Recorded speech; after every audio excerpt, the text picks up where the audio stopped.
আমি আপনাদের বলতে চাই, কাউকে টাকা দেবেন না। এই ইন্ডাস্ট্রিতে টাকা দিয়ে কাজ করতে হয় না, টাকা পাওয়া যায়। মেয়েদের বলছি, তোমাদের কাছ থেকে টাকা ছাড়াও অন্য আরেকটা জিনিস চাওয়া হতে পারে কি, সেটা তোমরা ভালোই বুঝতে পারছো। Don't offer then that. ওদের কাজ হয়ে গেলে ওরা তোমাকে কাজ দেওয়ার যে প্রতিশ্রুতি দিয়েছিল একদমই রাখবে না, ফোন তোলা বন্ধ করে দেবে। কত ঢপের ছবি তৈরি হতো মিথ্যে মিথ্যে কথা দিয়ে। কালকে একটা রিল বা ভিডিও দেখলাম, লাইভ দেখলাম হয়তো, যে চিরঞ্জিত বলে একজন মানুষ কিছু অ্যাক্টরকে ঠকিয়েছেন, টাকা নিয়েছেন, তার বদলে সেখানে গিয়ে তারা ঝামেলা করছেন। আমার খুব কষ্ট হলো, খারাপ লাগলো।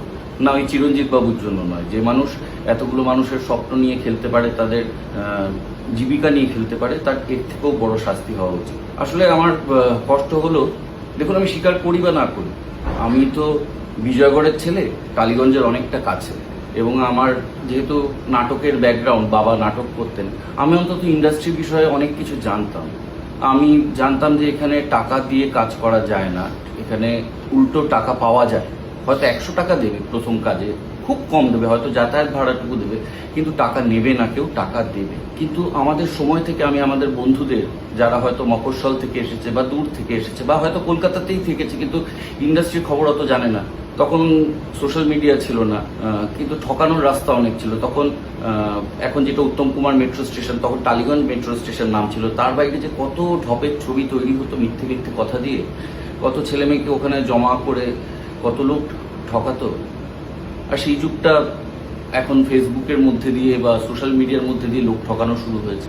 আমি আপনাদের বলতে চাই, কাউকে টাকা দেবেন না। এই ইন্ডাস্ট্রিতে টাকা দিয়ে কাজ করতে হয় না, টাকা পাওয়া যায়।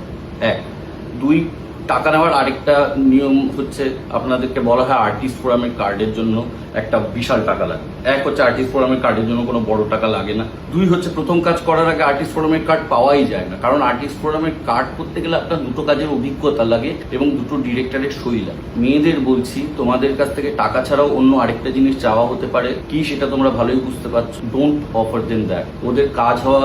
ওদের কাজ হয়ে গেলে ওরা তোমাকে কাজ দেওয়ার যে প্রতিশ্রুতি দিয়েছিল একদমই রাখবে না, ফোন তোলা বন্ধ করে দেবে। আর দ্বিতীয়ত, তুমি যদি কম্প্রোমাইজ অফার করতে থাকো, তুমি তোমার জেন্ডারের জন্য লড়াইটা কঠিন করে দিচ্ছ, কারণ তুমি উদাহরণ তৈরি করছো মার্কেটে যে এভাবেও কাজ পাওয়া যায়। সো যদি সত্যিকারের ফেমিনিস্ট হও, নিজের জেন্ডারের জন্য লড়াই সহজ না করতে পারো, কঠিন করো না। এনাফ জ্ঞান ফর টুডে, এটাই।